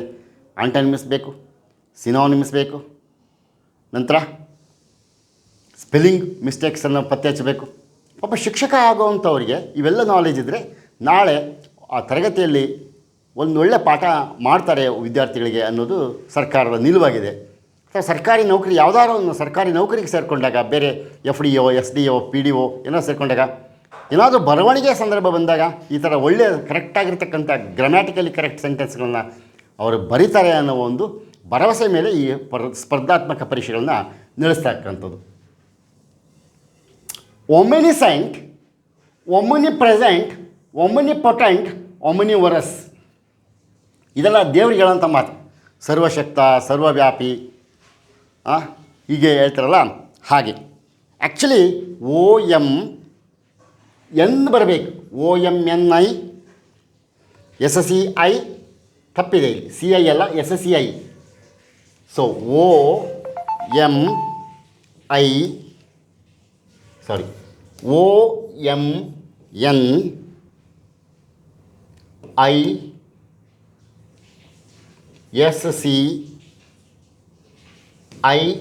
SCIENT ಒಮಿನಿಸೆಂಟ್ ಅಂದರೆ ಸರ್ವಜ್ಞ ಅಂತ ಅರ್ಥ. ಸರ್ವಜ್ಞ, ಎಲ್ಲವನ್ನೂ ತಿಳಿದಿರ್ತಕ್ಕಂಥವನು ಒಮಿನಿಸೆಂಟ್, ದೇವರಿಗೆ ಹೇಳೋ ಮಾತು. ಒಮಿನಿ ಪ್ರೆಸೆಂಟ್ ಸರ್ವವ್ಯಾಪಿ, ಒಮಿನಿ ಪೊಟೆಂಟ್ ಸರ್ವಶಕ್ತ, ಪೊಟೆಂಟ್ ಅಂದರೆ ಶಕ್ತಿ. ಸೊ ಹೀಗಾಗಿ ಈ ತಪ್ಪಿರ್ತಕ್ಕಂಥ ಇದನ್ನು ನೀವು ಪತ್ತೆ ಹಚ್ಕೋಬೇಕು. ಸೊ ಇದಕ್ಕೆ ನೀವು ರೈಟ್ ಮಾರ್ಕ್ ಹಾಕಬೇಕು. ಇವೆಲ್ಲ ಸರಿ ಇದೆ ಆನ್ಸರ್.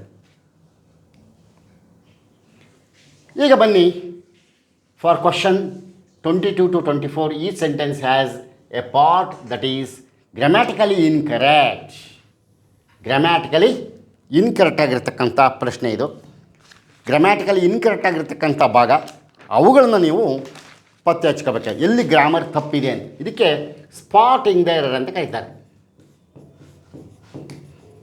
ಸ್ಪಾಟಿಂಗ್ ದ ಎರರ್, ತಪ್ಪನ್ನು ಕಂಡುಹಿಡಿ. ತಪ್ಪನ್ನು ಯಾವಾಗ ಕಂಡುಹಿಡಿಯೋಕ್ಕೆ ಸಾಧ್ಯ? ಸರಿ ಗೊತ್ತಿದ್ದರೆ ಮಾತ್ರ ತಪ್ಪು ಕಂಡುಹಿಡಿಯೋಕ್ಕೆ ಸಾಧ್ಯ. ಸರಿನೇ ಗೊತ್ತಿಲ್ಲ ಅಂತಂದರೆ ತಪ್ಪು ಕಂಡುಹಿಡಿಯೋಕ್ಕೆ ಸಾಧ್ಯ ಆಗಲ್ಲ. ಬನ್ನಿ, ಸೊ ವಾಕ್ಯವನ್ನು ಓದಿ. Slum dog millionaire is one of the best movie in the world ಅಂತ ಇದೆ. ಒಂದು ವಾಕ್ಯ ಇಲ್ಲಿ ನಾನು ನಿಮಗೆ ತಿಳಿಸ್ತಾ ಹೋಗ್ತೇನೆ. ಎಸ್, ಇಲ್ಲಿ ಒಂದು ತಿಳ್ಕೊಳ್ಳಿ. ಒನ್ ಆಫ್ ದ ಬಂದರೆ, ಒನ್ ಆಫ್ ದಿ ಈ ವಾಕ್ಯ ಬಂದರೆ ಮುಂದೆ ಸಬ್ಜೆಕ್ಟು ಪ್ಲೂರಲ್ ಇರಬೇಕು. ಪ್ಲೂರಲ್ ಸಬ್ಜೆಕ್ಟ್ ಇರಬೇಕು. ಮುಂದೆ ಸಿಂಗ್ಯುಲರ್ ವರ್ಬ್ ಇರಬೇಕು. ಸಿಂಗ್ಯುಲರ್ ವರ್ಬ್, ಇದು ಒಂದು ಗ್ರಾಮರ್ನ ರೂಲು. ಒನ್ ಆಫ್ ದ, ಉದಾಹರಣೆ ನೀವು ಅಬ್ಸರ್ವ್ ಮಾಡ್ಕೊಳ್ಳಿ. ಒಂದು ಬಾಳೆಗೊನೆ, ಆ ಬಾಳೆಗೊನೆಯಲ್ಲಿ ಒಂದು 40 ಬಾಳೆಹಣ್ಣಿದೆ, ಅದರಲ್ಲಿ ಒಂದು ಕೆಟ್ಟೋಗಿದೆ. ದ ಒನ್ ಬನಾನಾ ಈಸ್ ರೊಟನ್ ಅಂತ ಹೇಳ್ಬೋದು. ಆದರೆ ಅಷ್ಟೂ ಬಾಳೆಹಣ್ಣುಗಳಲ್ಲಿ ಒಂದು ಕೆಟ್ಟೋಗಿದೆ ಅಂದಾಗ one of the banana, one of the bananas. Banana ಅಂತ ಅನ್ನಂಗಾಗುತ್ತೆ, ಆದರೆ ಬನಾನಾಸ್ ಅಂತ ಹಾಕಬೇಕು. ಒನ್ ಆಫ್ ದ ಬನಾನಾಸ್ ಆಮೇಲೆ ಓವರಾಲ್ ಸಬ್ಜೆಕ್ಟ್ ಏನಾಗ್ತದೆ, ಇಷ್ಟು ಸಹ ಸಿಂಗ್ಯುಲರ್ ಸಬ್ಜೆಕ್ಟ್ ಇದು. It is considered as singular subject. When it is considered as singular subject, one of the bananas is rotten. Is rotten ಅಂತ ಆಗಬೇಕು. ಅಂದರೆ ಒನ್ ಆಫ್ ದ ಗರ್ಲ್, ನಿಮ್ಮೂರಲ್ಲಿ ಒಂದು 10 ಹುಡುಗಿಯರು ಇರ್ತಾರೆ, ಅದರಲ್ಲಿ ಒಬ್ಬಳು ಈ ಸ್ಪರ್ಧಾ ಕರ್ನಾಟಕದಂಥ ಕೋಚಿಂಗ್ ಸೆಂಟ್ರಿಗೆ ಬಂದು ಪಾಸಾಗಿ IAS ಆಗಿರ್ತಾಳೆ. ಅವಾಗ ಹೇಳ್ತಾರೆ, ನಮ್ಮೂರಲ್ಲಿ ಇಷ್ಟು ಜನ ಇದ್ದರು, ಒಂದು 20-30 ಜನ ಹುಡುಗಿಯರಿದ್ದರು, ಅದರಲ್ಲಿ ಒಬ್ಬಳು IAS ಆಗಲು ಅಂತ ಅನ್ಬೇಕಾದ್ರೆ ಒನ್ ಆಫ್ ದ ಗರ್ಲ್ಸ್. ನೋಡಿ, ಒನ್ ಆಫ್ ದ ಬಂದಾಗ ಮುಂದೆ ಯಾವಾಗಲೂ ಸಬ್ಜೆಕ್ಟ್ ಪ್ಲೂರಲ್ ಆಗಿರೋ ಹಾಗೆ ನೋಡ್ಕೊಳ್ಳಿ. ಒನ್ ಆಫ್ ದ ಗರ್ಲ್ಸ್ ಅಂದ, ಒನ್ ಆಫ್ ದ ಗರ್ಲ್ಸ್ ಅಂತಂದಾಗ ಆರ್ ಅಂತ ತಗೋಬಾರ್ದು, is. One of the girls is selected as an IAS officer. How's that? So ಹಾಗಾಗಿ ಒನ್ ಆಫ್ ದ ಬಂದಾಗ ಮುಂದೆ ಪ್ಲೂರಲ್ ವರ್ಬ್ ಇರೋ ಹಾಗೆ, ಸಬ್ಜೆಕ್ಟ್ ಇರೋ ಹಾಗೆ ನೋಡ್ಕೊಳ್ಳಿ. ಆಮೇಲೆ ಸಿಂಗ್ಯುಲರ್ ಎಲ್ಪಿಂಗ್ ವರ್ಬ್ ಇರಬೇಕು. One of the bananas is, one of the officers is. ಹಾಗಂತ one of the best movie is ಅಂತ ಇದೆ, ಮೂವಿ ಅಂತ ಬರಬಾರ್ದು, ಮೂವೀಸ್ ಅಂತ ಬರಬೇಕು. ನೋಡಿ, ಅಲ್ಲಿ ಮೂವಿ ಅನ್ನೋ ಪದಕ್ಕೆ ಸಿಂಗ್ಯುಲರೇ ಸಬ್ಜೆಕ್ಟ್ ಇಟ್ಟಿದ್ದಾನೆ, ಆ್ಯಕ್ಚುಲಿ ಅದನ್ನು ಪ್ಲೂರಲ್ ಮಾಡಬೇಕು. ಈಗ 8 ಫ್ಯಾನ್ಗಳಿದೆ ನಿಮ್ಮ ಮನೆಯಲ್ಲಿ, ಒಂದು ಫ್ಯಾನ್ ಕೆಟ್ಟಿದೆ, ಒನ್ ಆಫ್ ದ ಫ್ಯಾನ್ಸ್. ಈ ಫ್ಯಾನ್ಸ್ಗಳಲ್ಲಿ ಒಂದು, ಅವಾಗ ಸಬ್ಜೆಕ್ಟ್ ಸಿಂಗ್ಯುಲರ್ ಆಯಿತು. Is under repair, one of the fans is under repair. ಹೀಗೆ ಸಾವಿರಾರು spotting the error grammar base task ಇದಾಗ್ತದೆ. ಇದ್ರ ಬಗ್ಗೆ ಮುಂದಿನ ದಿನಗಳಲ್ಲಿ ಸಾಕಷ್ಟು ನಿಮಗೆ ಬೆಳಕನ್ನು ಚೆಲ್ಲುವವರು ಇದ್ದೇವೆ. We are here to strengthen the wings of your success, I promise. ಖಂಡಿತವಾಗಿ ನೋಡೋಣ.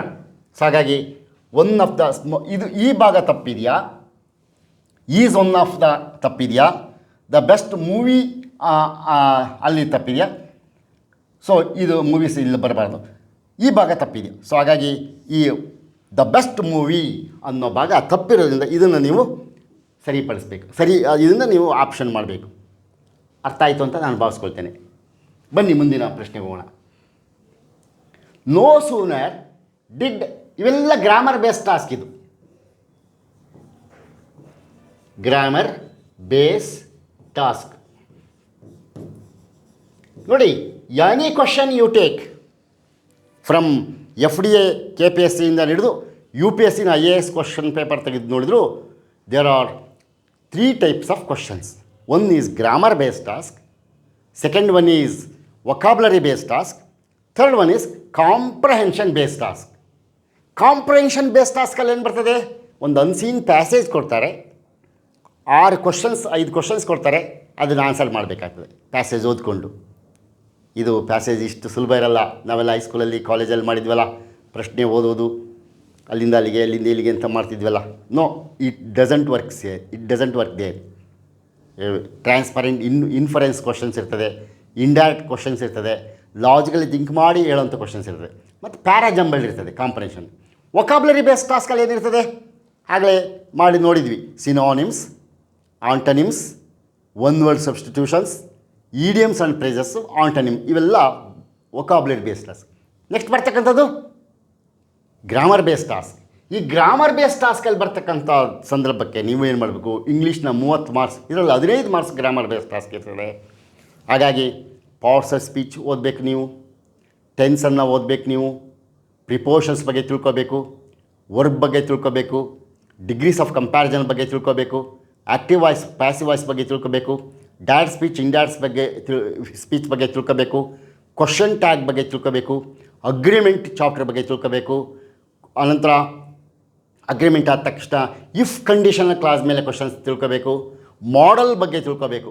ಸೊ ಹೀಗೆ ಈ ಒಂದು 8-10 ಚಾಪ್ಟರ್ ಗ್ರಾಮರನ್ನು ನೀವು ಓದಿದರೆ, ರನ್ ಆ್ಯಂಡ್ ಮಾರ್ಟಿನ್ ಗ್ರಾಮರು ಅಥವಾ ಯಾವುದಾದ್ರು ಒಂದು ಒಳ್ಳೆ ಗ್ರಾಮರ್ ಬುಕ್ ಅಂತ ಇದ್ಕೊಂಡು ಓದ್ಕೊಂಡ್ರೆ ನೀವು ಈ ಗ್ರಾಮರ್ ಬೇಸ್ ಟಾಸ್ಕನ್ನು ಅಟೆಂಡ್ ಮಾಡೋಕ್ಕೆ ಸಾಧ್ಯ.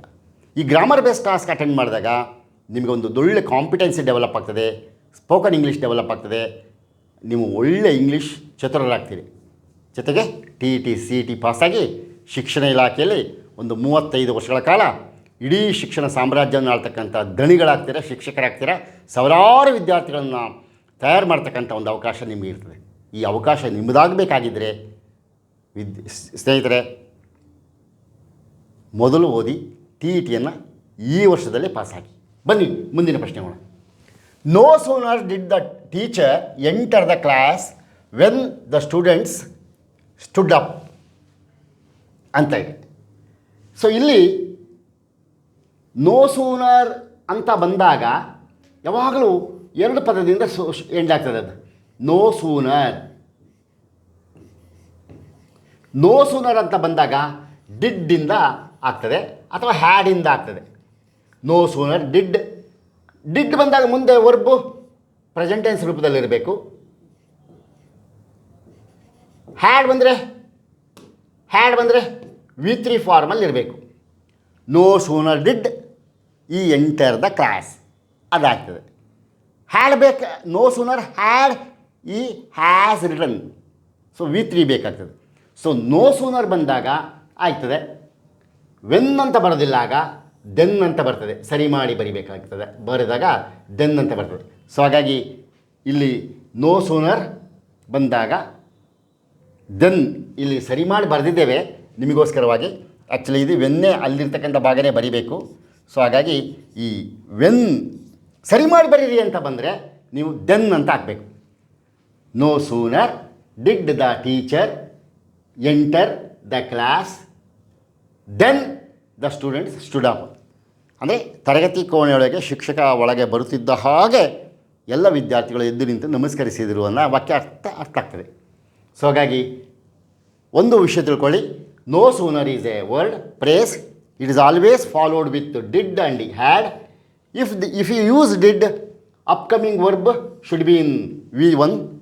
If you use had, upcoming verb must be in V3. ಯಾಕಂದರೆ ಹ್ಯಾಡ್ ಬಂದಾಗ ಪಾಸ್ಟ್ ಪರ್ಫೆಕ್ಟ್ ಟೆನ್ಸ್ ಮಾಡಬೇಕಾಗ್ತದೆ. Had given, had return, had explained, had burned, had learned ಈ ಥರ ತಗೋಬೇಕಾಗ್ತದೆ. ಡಿಡ್ ಬಂದಾಗ did learn, did see, did like, did write, did ಈಟ್. ಯಾಕಂದರೆ did is a past tense. ಮತ್ತು ಮುಂದೆ ವರ್ಬನ್ನು ಪಾಸ್ಟ್ ಟೆನ್ಸ್ ಮಾಡಬಾರ್ದು, ವರ್ಬ್ V1 ರೂಪದಲ್ಲೇ ಇಡಬೇಕು. ಸೊ ಹಾಗಾಗಿ no sooner is always followed with did or had. If you use did V1, if you use had V3. ಮುಂದುವರೆದು ಅಲ್ಲಿ ವೆನ್ ಬರಬಾರ್ದು, ದೆನ್ ಬರಬೇಕು ಅನ್ನೋದು ನಿಮಗೆ ತಿಳ್ಕೊಂಡಿರಬೇಕು. Neither the head master nor the assistant master was present. ಇಲ್ಲಿ neither ಅನ್ನೋದು ಇಲ್ಲ ಅಂತ ಅರ್ಥ. ಹೆಡ್ ಮಾಸ್ಟ್ರು ಇಲ್ಲ, ಅಸಿಸ್ಟೆಂಟ್ ಮಾಸ್ಟ್ರು ಇಲ್ಲ ಅಂತ ಇದೆ. ಆವಾಗ ವಾಸ್ ಪ್ರೆಸೆಂಟ್. ಆವಾಗ ಇಲ್ಲಿ ಏನಾಗ್ತದೆ? ನೀದರ್ ಹೆಡ್ ಮಾಸ್ಟರ್ ನಾರ್. ಇಲ್ಲಿ ಯಾವುದು ತಪ್ಪಾಗ್ತದೆ? ಆ್ಯಕ್ಚುಲಿ ಇಲ್ಲಿ ವಾಸ್ ಬಂದಿರಲ್ಲ, ಇಲ್ಲಿ ವಾಸ್ ಸರಿ ಇದೆ. ಇಲ್ಲಿ ಬೇಕು ಅಂತ ವರ್ಡ್ ಕೊಟ್ಟಿರ್ತಾನೆ, ಇಬ್ಬರು ಇದ್ದಾರೆ ಅಂತ. ಆ್ಯಕ್ಚುಲಿ ಅಗ್ರಿಮೆಂಟ್ ರೂಲ್ ಪ್ರಕಾರ if two subjects are joined with neither ನಾರ್ ಅಥವಾ ಈದರ್ ಆರ್ ಅಥವಾ ಆ್ಯಸ್ ವೆಲ್ ಆ್ಯಸ್ ಅಥವಾ ವಿತ್ ಅಥವಾ ಇನ್ ಅಡಿಷನ್ ಟು ಈ ಥರ ಯಾವುದಾದ್ರು ಒಂದು ಪ್ಲೇಸ್ ಜೊತೆಗೆ ಎರಡು ಸಬ್ಜೆಕ್ಟ್ಗಳು ಸೇರಿಕೊಂಡ್ರೆ we should consider it as a singular subject. ಹಾಗಾಗಿ ನೀದರ್ ನಾರ್ ಬಂದಾಗ ವಾಸೇ ಬರ್ತದೆ. ಸೊ ಹಾಗಾಗಿ ಇಲ್ಲಿ ಇಲ್ಲಿ ಆ್ಯಕ್ಚುಲಿ ಇಲ್ಲೂ ಇರಬೇಕು ಇದನ್ನೇ ಸರಿ ಮಾಡಬೇಕಾಗಿತ್ತು. ವರ್ ಪ್ರೆಸೆಂಟ್ ಭಾಗ ತಪ್ಪಿದೆ. ಸರಿ ಮಾಡಿ ಬರೀರಿ ಅಂತ ಕೇಳಿದರೆ ಆವಾಗ neither head master nor the assistant master ಅಂತ ಬರಬಾರ್ದು, ವಾಸ್ ಅಂತ ಆಗ್ತದೆ. ನೋಡಿದರೆ ಹೆಡ್ ಮಾಸ್ಟರ್ ಇದ್ದಾರೆ, ಅಸಿಸ್ಟೆಂಟ್ ಮಾಸ್ಟರ್ ಇದ್ದಾರೆ ಅಂತಂದಾಗ ಪ್ಲೂರಲ್ ಒಂದು ಬಳಸಬೇಕಾಗ್ತದೆ. But it is not a plural, it is a singular. Because two subjects are joined with neither nor. ಎರಡೂ ಇಲ್ಲ, ಇಬ್ಬರೂ ಇಲ್ಲ ಅಂದಮೇಲೆ ಅಲ್ಲಿ ಏಕವಚನ ಬಹುವಚನ ಪ್ರಶ್ನೆ ಬರೋದೇ ಇಲ್ಲ. ಹಾಗಾಗಿ ಸಿಂಗ್ಯುಲರ್ ಸಬ್ಜೆಕ್ಟನ್ನೇ ತಗೋಬೇಕಾಗ್ತದೆ. ಎಸ್, ಮುಂದುವರಿದು ಎಕ್ಸ್ಟ್ರೀಮ್ ಫಿಯರ್ಸ್. ಈಗ ಸ್ಪಾಟಿಂಗ್ ಎರಡಲ್ಲಿ 2-3 ಕ್ವಶನ್ ಮಾತ್ರ ಕೊಟ್ಟಿದ್ದಾರೆ. ಎಕ್ಸಾಮಲ್ಲಿ ಸಾಮಾನ್ಯ ಒಂದು 5 ಕ್ವಶನ್ಸ್ ಕೊಡ್ತಾರೆ. ಇದಕ್ಕೆ ಹೇಗೆ ತಯಾರಿ ಮಾಡಬೇಕು ಅಂತ ನಿಮಗೆ ಗೊತ್ತಾಗಿದೆ. ಮುಂದಿನ ಪ್ರಶ್ನೆ ಒನ್ ವರ್ಡ್ ಸಬ್ಸ್ಟಿಟ್ಯೂಷನ್ಸ್. ಒಂದೇ ಪದ ಲೆಂತಿ ಸೆಂಟೆನ್ಸ್ ಕೊಟ್ಟಿರ್ತಾರೆ ಅಥವಾ ಲೆಂತಿ ಗ್ರೂಪ್ ಆಫ್ ವರ್ಡ್ಸ್ ಕೊಡ್ತಾರೆ. ನೀವು ಅದನ್ನು ಒಂದೇ ಪದದಲ್ಲಿ ಉಚ್ಚರಿಸಬೇಕಾಗ್ತದೆ. ಈಗ ನೋಡಿ, ಎಕ್ಸ್ಟ್ರೀಮ್ ಫಿಯರ್ ವಾಟರ್. ಅದಕ್ಕೆ ಎಕ್ಸ್ಟ್ರೀಮ್ ಫಿಯರ್ ವಾಟರ್ಗೆ ಯಾವುದು ಒಂದು ವರ್ಡ್ ಆಗ್ತದೆ? ಅಂದರೆ ನೀರಿನ ಬಗ್ಗೆ ಬಹಳ ಭಯ ಇರತಕ್ಕಂಥದ್ದು ಅವನಿಗೆ ಅಂತನಿಗೆ ಹೈಡ್ರೋಫೋಬಿಯಾ, ಈ ಸಫರಿಂಗ್ ಫ್ರಮ್ ಹೈಡ್ರೋಫೋಬಿಯಾ, ಇದು ಒಂದು word. Attraction of something place, attraction of something place ಅಂತಂದಾಗ ಒಂದು ಸ್ಥಳದ ಬಗ್ಗೆ ಬಹಳ ಆಸಕ್ತಿ ಇರತಕ್ಕಂಥದ್ದು ಅಂತಂದಾಗ ಇಲ್ಲಿ ಫ್ಯಾಸಿನೇಷನ್ ಅನ್ನೋದು ಒನ್ ವರ್ಡ್ ಸಬ್ಸ್ಟಿಟ್ಯೂಷನ್ ಆಗ್ತದೆ. ಸೊ ಈ ರಿಸರೆಕ್ಷನ್ನು, ಲ್ಯಾಮಿನೇಷನ್ನು, ಇಂಪ್ರೆಷನ್ ಅದಾಗೋದಿಲ್ಲ. ಸೊ ಒಂದೇ ಪದದಲ್ಲಿ ಹೇಳ್ತಕ್ಕಂಥದ್ದು ಅಟ್ರ್ಯಾಕ್ಷನ್ ಆಫ್ ಎ ಪ್ಲೇಸ್ ಅಂದಾಗ ಫ್ಯಾಸಿನೇಷನ್. ಆವಾಗ ಈ has a fascination to see nature forest ಅಂತ ಹೇಳ್ತಾರಲ್ಲ, ಹಂಗೆ fascination. A short description about someone who dead, ಸತ್ತವರ ಬಗ್ಗೆ ಏನಾದರೂ ಒಂದು ವಾಕ್ಯಗಳನ್ನ ಹೇಳಿದಾಗ ಶೋಕ ಸಂದೇಶ ಹೇಳ್ತಾರಲ್ಲ, ಅದಕ್ಕೆ ಏನಂತಾರೆ ಇಂಗ್ಲೀಷಲ್ಲಿ ಸತ್ತವರ ಬಗ್ಗೆ? Short about the person who is dead. Epitaph, epigraphy, death note, inscription. ಇದು ಡೆತ್ ನೋಟ್ ಸೂಸೈಡ್ ಮಾಡಿದಾಗ ಅವನು ಬರ್ಕೊಳ್ಳೋವಂಥದ್ದು. ಅದು ಇನ್ಸ್ಕ್ರಿಪ್ಷನ್ ಅಂದರೆ ಶಾಸನ, ಅದು ಅಲ್ಲ. ಎಪಿಗ್ರಾಫಿ ಅಂತಂದರೆ ಅದು ಗೆಜೆಟಿಯರ್ ಲೆಕ್ಕಕ್ಕೆ ಸೇರ್ಕೊಳ್ತದೆ. ಎಪಿಟಾ ಅಂತಂದರೆ ಶೋಕ ಪದ, ಶೋಕ ಸಂದೇಶಕ್ಕೆ ನಾವು ಎಪಿಟಾ ಅಂತ ಹೇಳ್ತೀವಿ. ನೋಡಿ, a short description about someone who is dead ಅಂತಂದಾಗ ಅದಕ್ಕೆ ಒಂದೇ ಪದದಲ್ಲಿ ಹೇಳ್ಬೇಕಂದ್ರೆ ಎಪಿಟಾ.